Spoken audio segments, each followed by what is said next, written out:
नमस्कार, आप देख रहे हैं जोहार झारखंड। मैं हूं आपके साथ रुचिका राज। चलिए बुलेटिन की शुरुआत करते हैं। झारखंड में कांग्रेस को बड़ा झटका लगा है। सिंहभूम की कांग्रेस सांसद गीता कोड़ा ने बीजेपी का दामन थाम लिया है। बीजेपी में शामिल होते ही गीता कोड़ा ने कांग्रेस पर जोरदार हमला किया है।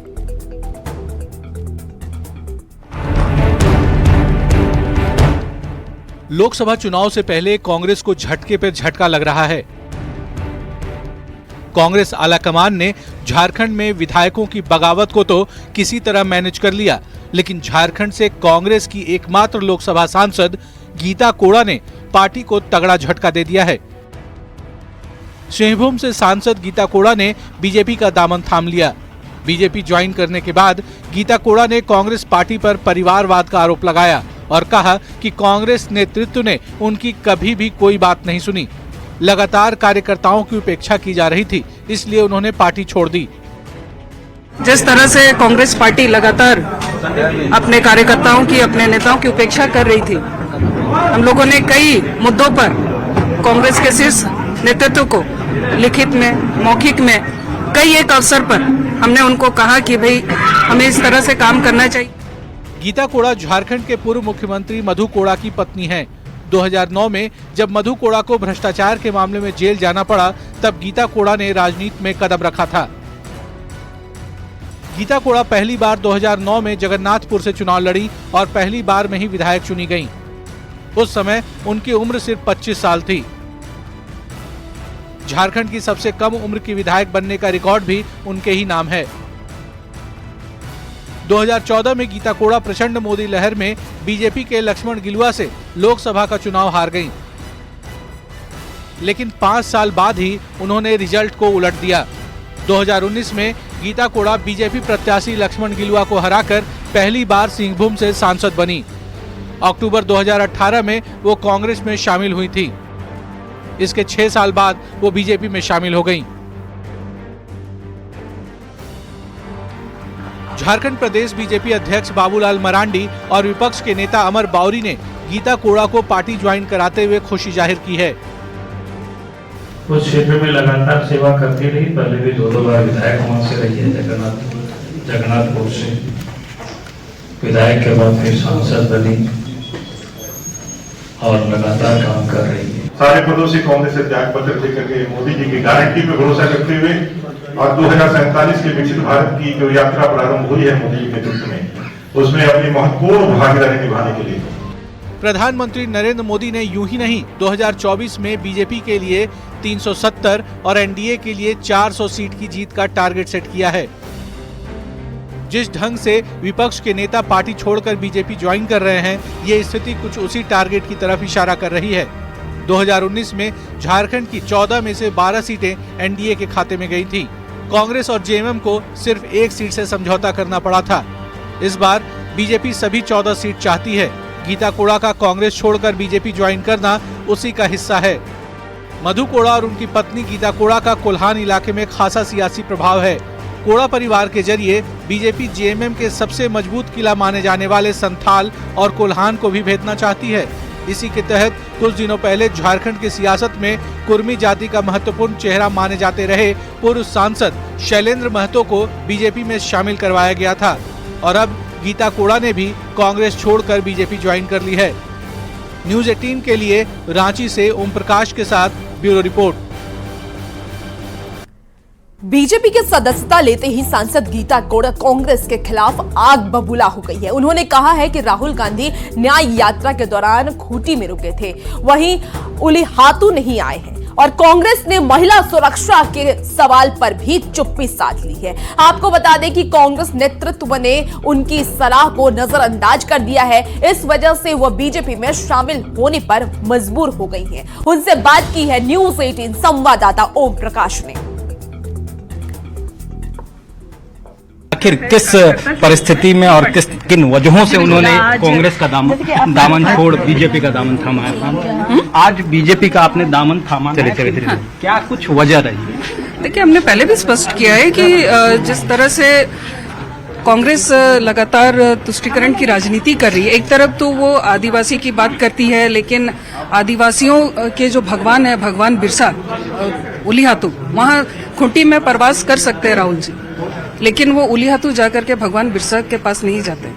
तो ये हम जैसे आदिवासियों के लिए बहुत आहत करने वाली बात है, हमारे भगवान का एक तरह से तिरस्कार वाली बात है।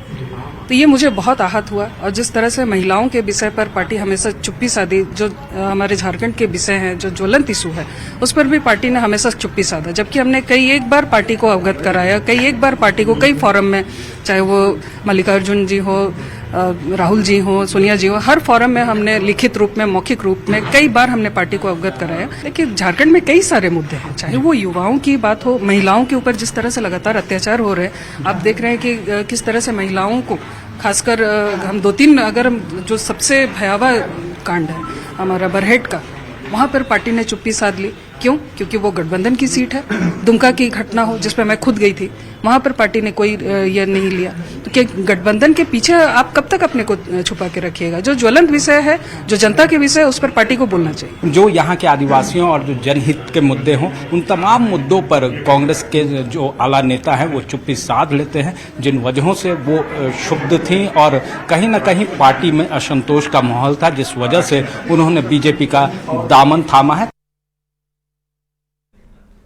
गीता कोड़ा ने बीजेपी में शामिल होने से कोल्हान की सियासत उथल मच गई है। सीएम चंपाई सोरेन से लेकर सत्ता पक्ष ने कहा है कि इससे जेएमएम कांग्रेस गठबंधन को कोई फर्क नहीं पड़ता है। आपको बता दें कि वहीं बीजेपी ने यह कहा है कि गीता कोड़ा के आने से कोल्हान में पार्टी और भी मजबूत हुई है।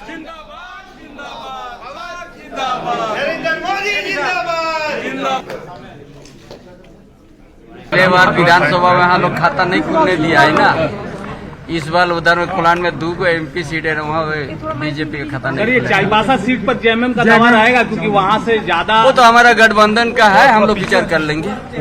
मतलब आपकी समझ है कि जेएमएम लड़े वहाँ पे? अभी हमारा गठबंधन है, विचार कर लेंगे। कौन कब किधर जाएगा कहना बड़ी मुश्किल है। और ये बात तो ये आज ही नहीं, आपके मीडिया के माध्यम से भी कई बार आया था कि जा रही है, लेकिन हम लोग को विश्वास रहा पार्टी को, लेकिन आज चली गई। लेकिन ये जाने से झारखंड के विशेष करके कांग्रेस पार्टी में कोई जो कमी नहीं आएगी। सीट पर दावा रहेगा सर? अब दावा है, हमारा सीट है, हम लोग देखें। ऐसे तो हम लोग जिताने में कोई कसर नहीं छोड़े थे, अभी भी हम लोग अलायंस के लिए जिताने में कोई कसर नहीं छोड़ेंगे, लेकिन और सीट तो अलायंस को ही मिलेगा। जेएमएम का दावा तो निश्चित बनेगा, लेकिन उसके लिए अलायंस पार्टी को निर्णय लेना है। हम लोग हर परिस्थिति 1991 का चुनाव छोड़ दे तो एक बार भी लोकसभा सीट झारखंड मुक्ति मोर्चा ने उस सीट को जीतने का काम नहीं किया। तो निश्चित रूप से भारतीय जनता पार्टी पहले से ही उस सीट पर मजबूत थी और इनके आने के बाद मुझे लगता है पूरे कोल्हान में इस बार झारखंड मुक्ति मोर्चा का सफाया हम लोग कर देंगे। प्रार्थना करेंगे कि गीता जी हमारी व्यक्तिगत भाभी हैं, कम से कम वहाँ जाएं तो अच्छे से रहें और वहाँ से जल्दी इधर उधर नहीं जाए, वहीं टिके रहें। पार्टी को इससे खामियाजा उठाना पड़ेगा? कोई पार्टी को खामियाजा नहीं उठाना पड़ेगा। पार्टी सागर है और इतनी विशाल पार्टी है कि इस पार्टी में हम किसी को रस्सी से बांध के नहीं रख सकते हैं। गीता कोड़ा के बीजेपी में आने से बीजेपी को उस सीट पर एक मजबूत उम्मीदवार मिल गया है। भाजपा को तलाश थी लंबे समय से कोई उनका उम्मीदवार ऐसा हो, अब इसमें उन्होंने अपना उम्मीदवार देख लिया है तो उनको स्वीकार कर लिया है। कांग्रेस को जरूर इससे झटका लगा हो। क्यों गई है, कैसे गई है, वो या तो वो जानती है या फिर भाजपा के लोग जानते हैं। और ये पूरे देश की यही हालत है। आज के दिन में जो कुछ चल रहा है, लोकतंत्र का गला घोटा जा रहा है, जबरन कुर्मा बढ़ाने की कोशिश हो रही है। अच्छी बात है, भारतीय जनता पार्टी में उनका स्वागत है। आज उन्होंने पार्टी ज्वाइन किया तो स्वाभाविक रूप से, यानी भारतीय जनता पार्टी जो भी आना चाहता है उनका स्वागत है और किसी के भी आने से स्वाभाविक रूप से संगठन के विस्तार में लाभ मिलता है। हम तो संगठन के विस्तार झारखंड के मुख्यमंत्री चंपाई सोरेन ने कहा है कि कल सदन में पेश होने वाले बजट जनता के हित में होगा। वहीं संसदीय कार्य मंत्री आलमगीर आलम ने विपक्ष की सीबीआई जांच की मांग पर यह कहा है कि पेपर लीक की एसआईटी जांच चल रही है, जल्द ही सब कुछ साफ हो जाएगा।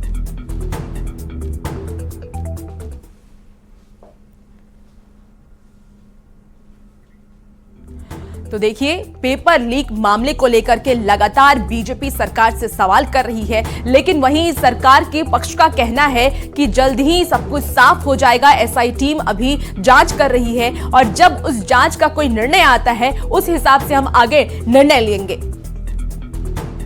आपदा प्रबंधन विभाग का तृतीय अनुपूरक बजट 1110 करोड़ 59 लाख है।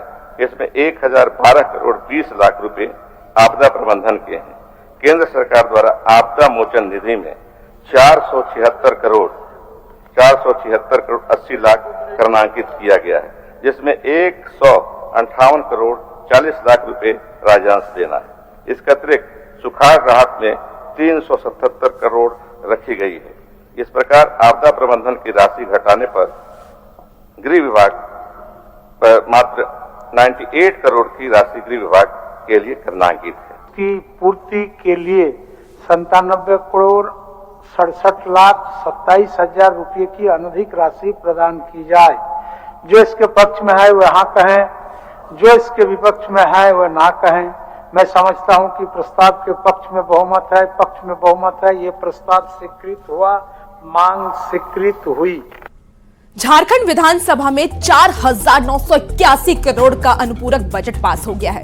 इस मौके पर बीजेपी की ओर से कटौती प्रस्ताव पेश किया गया, जिसे नामंजूर कर दिया गया है। वित्त मंत्री रामेश्वर उरांव ने कहा है कि 1,16,000 करोड़ के मूल बजट में से अब तक 75,000 करोड़ रुपए खर्च हो चुके हैं। अनुपूरक बजट के जरिए कई विभागों के खर्च करने के लिए अतिरिक्त रकम भी मिल गई है।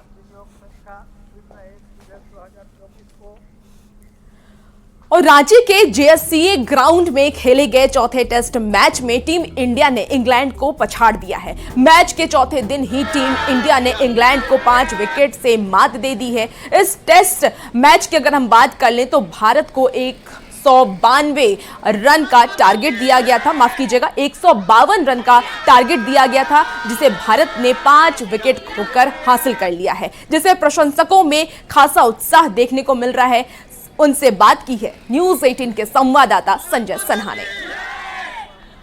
रांची टेस्ट में भारत ने शानदार विजय हासिल की और इंग्लैंड को 5 विकेट से हराया है, लेकिन फैंस जो निकल रहे हैं टीम की तारीफ करते नहीं थक रहे हैं। बहुत ज़्यादा लाजवाब था। पहले तो लग रहा था कि इंडिया फर्स्ट इनिंग में हो जाएंगे, लेकिन जो ध्रुव जुरेल ने अपना इनिंग खेला 90 रन्स का, जिसकी वजह से हम लोग 307 तक पहुंच गए। फिर जो बॉलिंग हम लोग ने कल किया, क्योंकि कल आप सुबह देखेंगे तो इंडिया ने बैटिंग किया, फिर सेकंड सेशन में बॉलिंग करके ऑल आउट भी कर दिया, वापस से वो लोग ने बैटिंग बहुत ज़्यादा। अश्विन ने 5 विकेट का हॉल लिया, बहुत अच्छा लगा। कुलदीप यादव का भी परफॉर्मेंस बहुत ज़्यादा अच्छा था। फर्स्ट इनिंग में ही इंग्लैंड को थोड़ा सा हमने जल्दी ही ख़त्म कर दिया था पारी, लेकिन फिर थोड़ा बैटिंग में थोड़ा सा कोलैप्स आया, बट हमें भरोसा था कि हाँ जीत जाएंगे ये मैच पूरा। नहीं, हमने सीरीज तो 3-1 से जीत लिया है, बट जैसा कि हमारे कैप्टन ने भी कहा, हम 5th मैच को भी पूरी जीतने की कोशिश करेंगे और इंग्लैंड को 4-1 स्वीप करके वापस उनके कंट्री भेजेंगे। देखिए, हॉस्पिटैलिटी तो उनको पूरी मिली है, लेकिन भारत में ये है कि आपको हॉस्पिटैलिटी पूरी मिलेगी, लेकिन जीत हमेशा टीम इंडिया की हो। बहुत ही शीघ्र वो समय आएगा जब टेस्ट मैच में आर बिकमिंग क्राउड पुलर और भीड़ों की संख्या होगी। जैसा कि आपने बताया कि 500 से ज़्यादा विदेशी पर्यटक आए हुए हैं और आप देख सकते थे कि स्टेडियम वाज ऑलमोस्ट हाफ। क्योंकि जो जीत है टेस्ट की, उसकी पूरी इतनी खूबसूरती से समीक्षा कर दें तो भला रांची को मेजबानी टेस्ट की क्यों न मिले और रांची अपने घर में क्यों न जीते। संजय कुमार सिन्हा, न्यूज 18 रांची। रांची में भारत इंग्लैंड चौथे टेस्ट के सफल आयोजन से जेएससीए के हौसले बुलंद हैं। जेएससीए के वाइस प्रेसिडेंट नरेंद्र सिन्हा ने यह बताया है कि टेस्ट मैच के बाद इसी साल अक्टूबर में जेएससीए को T20 इंटरनेशनल मैच की मेजबानी मिल सकती है। साथ ही उन्होंने स्वर्गीय अमिताभ चौधरी के बेटे अभिषेक चौधरी से जेएससीए से रिश्तों पर भी न्यूज 18 ने बातचीत की है।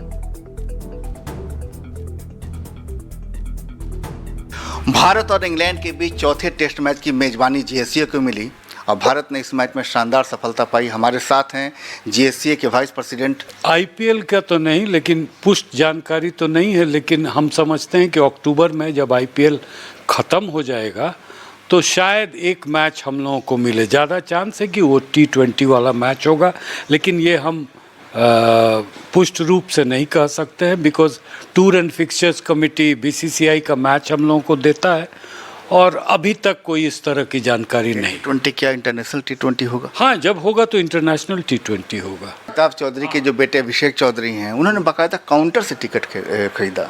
सोशल मीडिया पर तस्वीर वायरल हुई। क्या जीएससीए प्रबंधन पर एक बड़ा सवाल नहीं मानते हैं आप इसको? उस दौरान में हम लोगों ने बज़ाफ्ते निमंत्रण पत्र उनके समस्त परिवार को भेजा था। दुर्भाग्यपूर्ण ये रहा कि उन्होंने निमंत्रण पत्र वापस लौटा दिया। उसको रख के वो नहीं आते तो ये मान्य था हम लोगों को, लेकिन वो वापस लौटा दिए तो ये उनके तरफ से जो कार्रवाई की गई थी ये उचित नहीं था। जेएससीए और अमिताभ चौधरी से जितने जुड़े हुए लोग उनके उम्र के हैं, सब लोगों के लिए वो उनके पुत्र, हम लोगों के लिए भी पुत्र तुल्य हैं। अगर वो पॉजिटिव एटीट्यूड लेके हम लोगों के साथ जुड़े तो उनका स्वागत है। लोगों में जिसको भी देते हैं कॉम्प्लीमेंट्री पास देते हैं, तो कम से कम एक बार फिर मनाने की ओर से आपकी ओर से पहल की जाती और कुछ परिवार को कॉम्प्लीमेंट्री पास भेजे जाते कम से कम। आप पहले ही बार में जो संबंध रखिए जेएससीए से, उनका परिवार आया था यहाँ पर, कुछ ऐसी हरकतें कर गया जो जेएससीए के पक्ष में नहीं था। अगर बातचीत से हम लोगों के साथ आइए, यू आर मोस्ट वेलकम।